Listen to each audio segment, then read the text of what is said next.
We are still Lemon Knife. And we are still talking about songs about water and death. And still not loving the Police.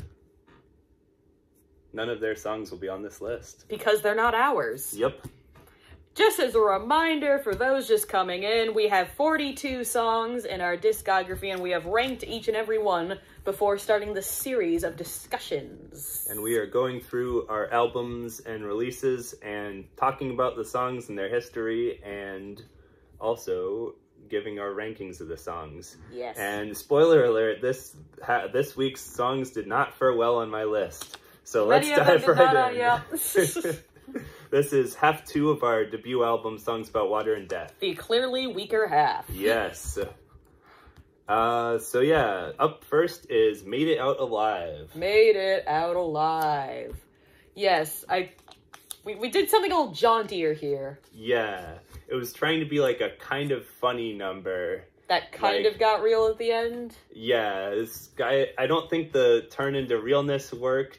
The jauntiness worked okay. We had kind of like a bass break and a drum break, neither of which worked that well. We had a bunch of couplets I never remembered the order of. Yeah, I guess there are 8 couplets. There's some nice rhymes in this one also. What do I rhyme Danzig with?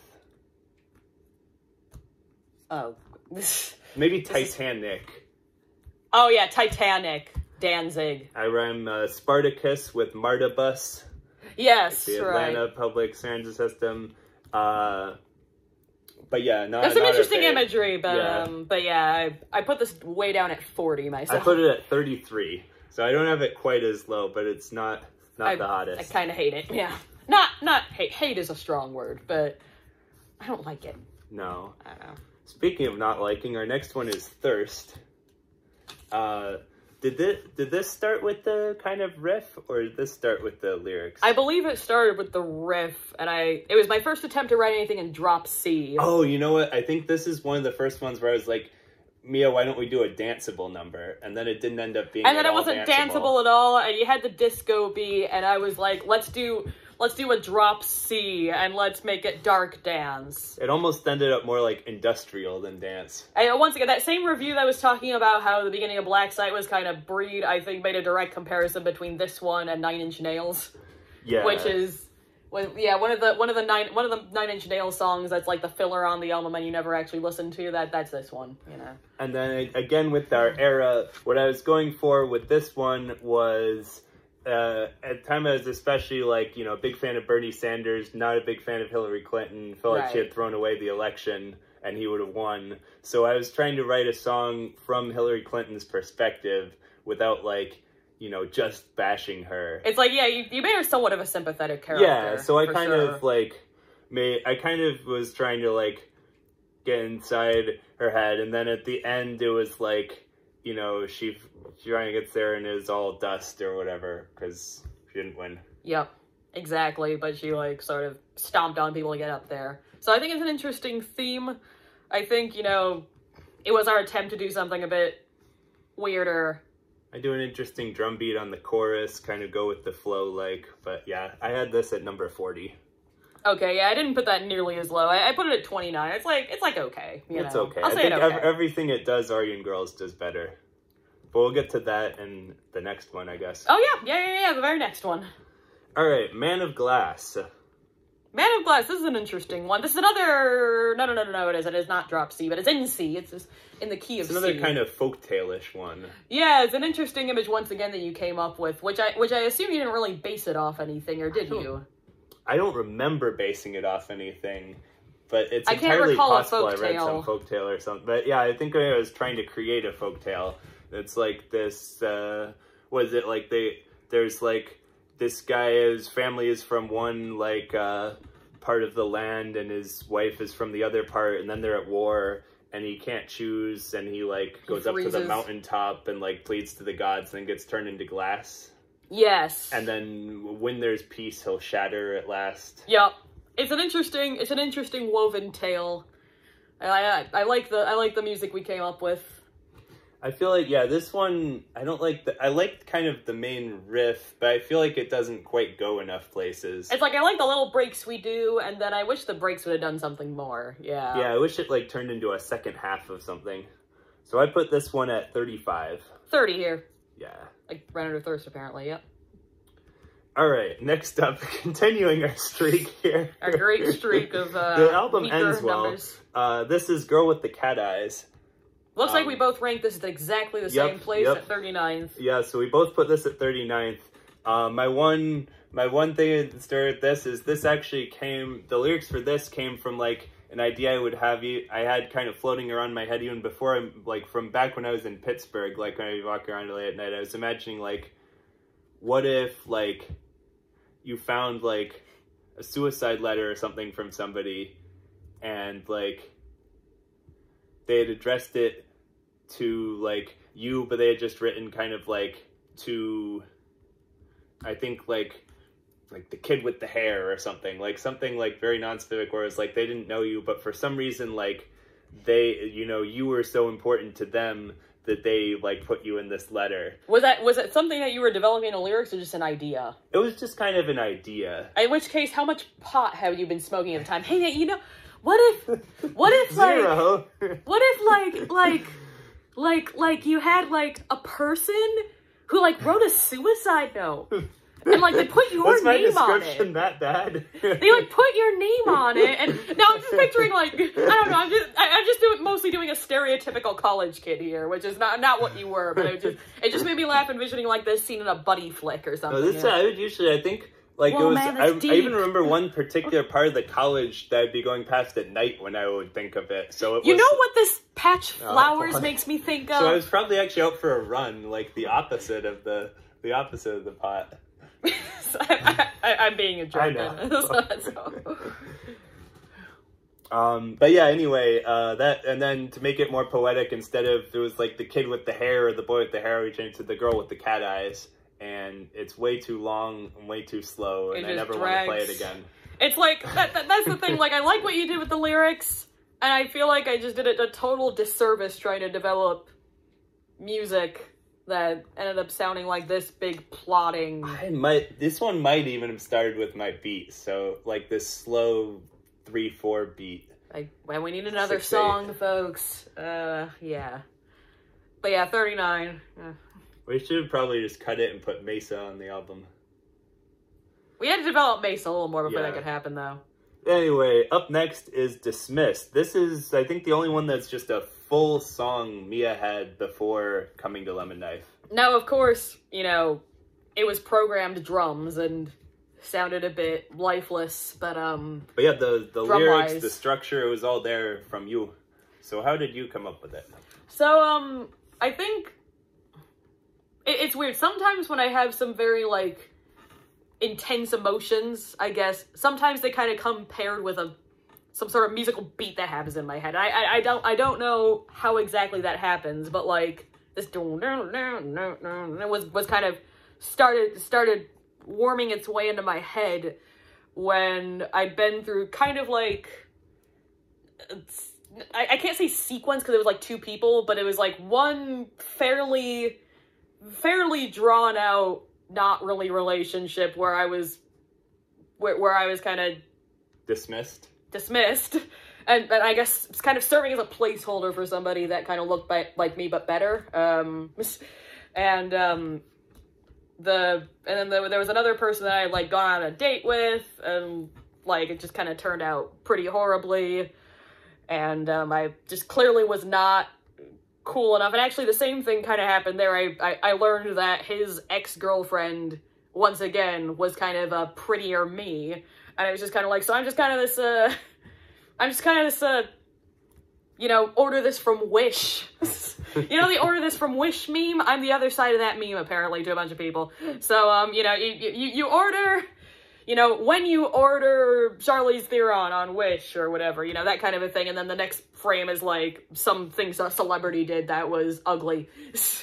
But yeah, it kind of came with that, and it kind of came paired with the riff, and I think the first thing was like, well, will I be loved or will I be dismissed? Because, this was before I met John! And that was pretty much the idea, so. All right, and then yeah, all I pretty much did was add drums to the existing thing, add a bunch of over-the-top fills, and... Which brought out the life of it, I think, I think we paired on that. Yes, this is one I have a lot lower than you. I have it at number 27. I have a number 16. Yeah. I think it's mainly just the lyrics don't really feel like Lemon Knife to me. That's the thing, like, that's the thing that conflicts me. I like the sound of it. Yeah, it's like a nice rocker. But, like, yeah, I think, like, you know, I wouldn't write the lyrics like that again, if that makes sense, you know? I think the sound is very much like us. I don't mean to pick on it because it's your only lyric on the first album. I think, like, you'll see a lot of the ones you wrote the lyrics for on the later albums near the top. Oh no, I wasn't assuming that by any means. But I think for me the music of it takes precedence over the lyrics of it, which I agree are a bit weaker, a bit of my weaker offerings. Not that I think my lyrics are ever strong offerings by any means, but you know, we'll discuss more of that later on, won't we? Yes. All right, and then after that whole stretch, we have Storm Surge. Yes. The You Talkin' You Two to me would call it a Stone Cold classic. I don't know if we can call our own song a Stone Cold classic, but it's good rock and roll music. It's definitely one that's not leaving our lives anytime soon. And this is another of these, like, I guess the theme of two of these songs is kind of, like, people who are not only voting Republican, you know, if they're rich, they want to save money, whatever, they can be evil. At least they're, like, serving some purpose. But these are, like, the people that are going to suffer and are still voting Republican from it for some reason. Which is idiotic. So this is saying all these people in, like, Texas and Florida, like, all these first places, they're going to get wiped out by climate change. And yet they're voting in these people that are, like, increasing emissions. So, you know, like, you got the couplet, like, you said that making a change would be a blunder. Now your home is 6 feet under. This is a slightly heavy-handed one, but I mean, I think it does the job so well, and I love the energy of it, the way it sounds, and just kind of how we interact on it. I love the production on it. The production is great. CJ did a fantastic job. It's one of the first ones they really started turning up the reverb on my voice, and I think it sounds just amazing. I think just the way they made everything sound complemented it so well. Yeah, and just like, that's always a big energetic one live. Yeah, live is always one I look very forward to playing, for sure. Now we sometimes close with it, sometimes have it early on. It's just like the ending, it's always really explosive. Which originated, by the way, with cheating a little bit with a venue that had been sort of shitting on us. We knew we had kind of enough time, like, we had like 5 minutes or 6 minutes left in the set. They're like, yeah, and the person was like, one more song. We're like, okay, if we play one song and end it, then... And I feel like the band before us had gone on longer or something. Like, there was something else that happened. We knew we would finish on time if we played 2 songs, but if we played one and ended it, like, they would probably just be like, stop there. So we just kind of played Lost at Sea, and then I went right into Storm Surge. I think I might even have, like, improvised it, like, I just started into the lyrics, and then you, like, quickly tuned your Yes, I quickly, because, like, Lost at Sea is in drop D. This time I'm coming through, and then you're like, oh. Well, now I've learned how to play both in drop D, but at the time, like, Storm Surge is in standard tuning, and Lost at Sea is in drop D, so I was like, wait, oh, that's out of tune. And we indeed finished on time. We did, we weren't being a jerk to the other bands. Yeah. No, I'm just being, I'm sorry, I also just don't like Sylvies to perform it anyway. Sorry, Sylvies. I'm sure all your people are very nice, but... And this one was a tough race for number 1. I ended up putting it at number 2 by the smallest of hairs. Me, number 3. This is also the song live where I always do the, what I call the cheap turbine, because it is the windmill goes up like this, and I go down like this, because I never figured out how to do it up and still hit strings, so, and I didn't learn that till later. I just figured he was going down, because that made more sense to me, but I'm all downstrokes. As I say, I'm James Hetfield, but not as good. Another thing from it, though, it's interesting, is that, I will give it as a trivia question, then, what song was I semi-ripping off for the chorus? Well, I know the answer to this you know the answer. Let's say wait, 1, 2, 3, 4, 5. The answer is Orange Crush by R.E.M. And so it sounds very different because, for one thing, Mia is singing it, and it's just like kind of a different structure, a faster tempo. But kind of, I like that idea of like the drums doing something Tommy, and it just being like a word, like a just vocalized chorus rather than... There's no words in it, like just the... woo, and then we're like, let's put Mia on there to be nice and haunting. Ooh, I'm a ghost. One little story I didn't tell last week is I think the only time I've ever contributed anything to one of your riffs. Because Mia does all of the riffs, all of the guitar, all the bass, all the etc. And basically, just there'll be some like vague idea, and then she'll create it entirely. I think the only thing I've ever suggested something specific for was American Desert. That's right. Whereas just like at the start was 4 times in a row, and I was like, what if on the third one you do and then I did it stuck. Yeah, it's not a lot better. I mean, it was a fine idea, and I really should put it more often, but that's. Yeah, what did you say you put it at number 3 already? 3, yep. All right, so the final song on the album is Red Stage. Red Stage. First mini story about the name of it. It was supposed to be 7:25 Red Stage, like the time. But then when we were putting it on Sounddrop to distribute it, they flagged. They were like, songs shouldn't start with their length, automatically flagged. And we could have had it approved, but it was just I want to get the album out whatever there. So I'll just name it Red Stage.